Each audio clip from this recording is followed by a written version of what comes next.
Hello student, आज हम करने जा रहे हैं वाइवा से संबंधित प्रश्न जो कि डाई एथिल ईथर से संबंधित होने वाला है।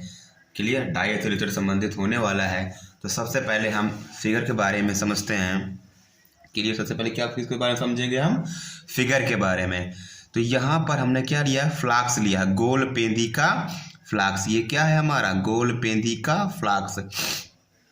क्लियर। और यहाँ पर है क्या? बालू उस्मक। क्या है यहाँ पर? बालू उस्मक। ये क्या है हमारा? बालू उस्मक। उसके ऊपर हमने क्या रखा है? गोल पेंदी का फ्लाक्स। उसके ऊपर हमने लगाया थिसिल फनल। उसके ऊपर हमने क्या लगाया? यहाँ पर ये थिसिल फनल। ये क्या है हमारा? गोल पेंदी का फ्लाक्स। और उसके ऊपर हमने क्या लगाया है? ये गोल पेंदी का थिसिल फनल। इसको बोलते हैं थिसिल फनल बोलते हैं। उसके बाद हमने यहाँ पर लगा रखा है क्या? संघ नेत्र। क्या लगा रखा है? संघ नेत्र। उसके बाद हमने यहाँ पर लगा रखा है एक एडाप्टर, और यहाँ पर बर्फ, और यहाँ पर हमारा ईथर मिल गया यहाँ से आने के बाद। क्लियर। अब हम समझेंगे इसके फंक्शन के बारे में, कैसे काम करता है। सबसे पहले हम C2H5OH का 1 मोल लेंगे और कंसनट्रेट H2SO4 से क्रिया कराएंगे।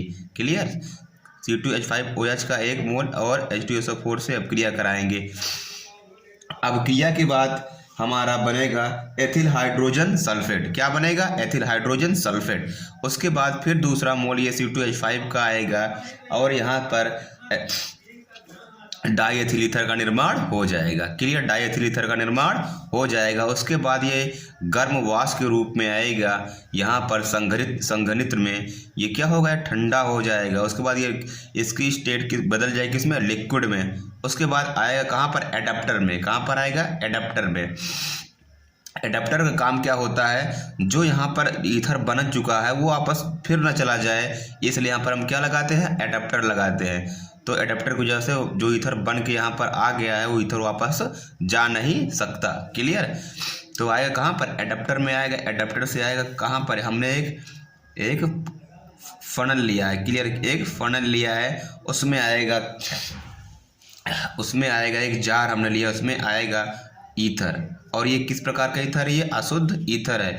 हमने यहाँ पर बर्फ लगा रखी है इसके नीचे। किस लिए हमने लगा रखा है? क्योंकि जो आए वो जल्दी से लिक्विड स्टेट में बदल जाए, ना कि गैसीय स्टेट में रहे। क्लियर।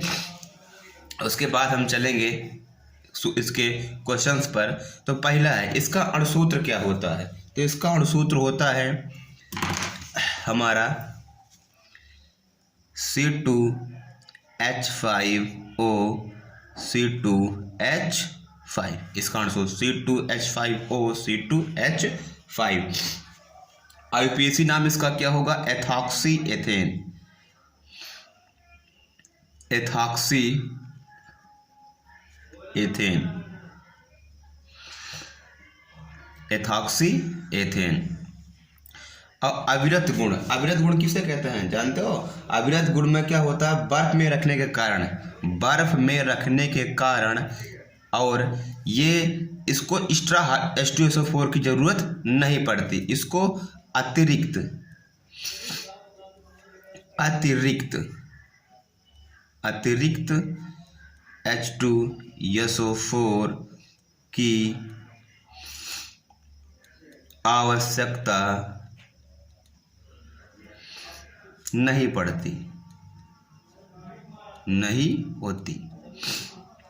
और ये बर्फ में भी रखा जाता है। क्लियर। अतिरिक्त H2SO4 की आवश्यकता नहीं होती और ये बर्फ में रखा जाता है। इसी गुण को हम क्या बोलते हैं? अविरत गुण। क्या बोलते हैं? अविरत गुण।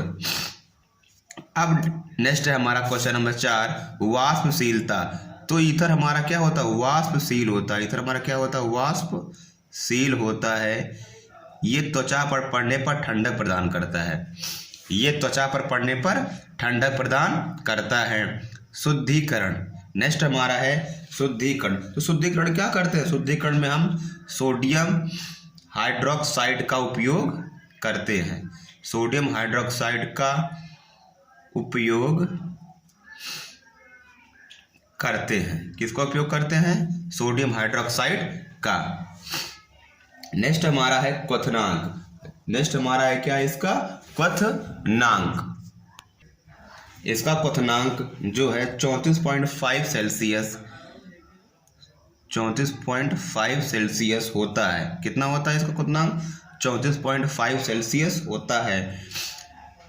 कम क्वथनांक का कारण कम क्वथनांक का कारण कम क्वथनांक का कारण क्या है? इसके अंदर आणविक हाइड्रोजन बंध नहीं बनता। क्या नहीं बनता? हाइड्रोजन बंध का ना होना। इसके अंदर क्या कारण है? हाइड्रोजन बंध का ना होना। हाइड्रोजन बंध का ना होना। जब इसके अंतराणुक में हाइड्रोजन बंध नहीं होगा तो ये क्या होगा? इसका क्वथनांक कम होगा, क्योंकि उसके मॉलिक्यूल्स को खींचने की ताकत नहीं होगी। अतः ये इसका क्वथनांक क्या होगा? कम होगा। कितना है? 34.5 सेल्सियस। नेक्स्ट हमारा है निश्चेतक। ये निश्चेतक के रूप में उपयोग किया जाता है। ये शैल्य चिकित्सकों द्वारा शैल्य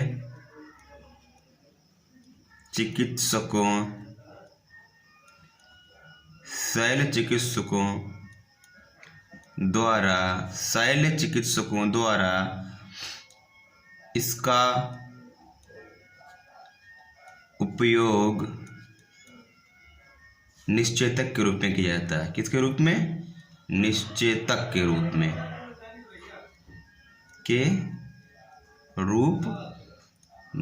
क्लियर? नेक्स्ट हमारा है विलायक। नेक्स्ट हमारा क्या है? विलायक। तो ये विलायक के रूप में उपयोग किया जाता है। ये विलायक के रूप में उपयोग किया जाता है।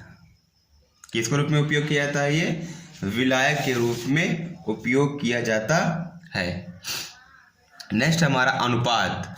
यहाँ पर हम देख पा रहे हैं फिगर में C2H5 1 मोल और C2H5OH 2 मोल। C2H5OH 1 मोल और C2H5OH 1 मोल, यानी यहाँ पर एक टोटल C2H5 हम कितने मोल यूज कर रहे हैं? 2 मोल।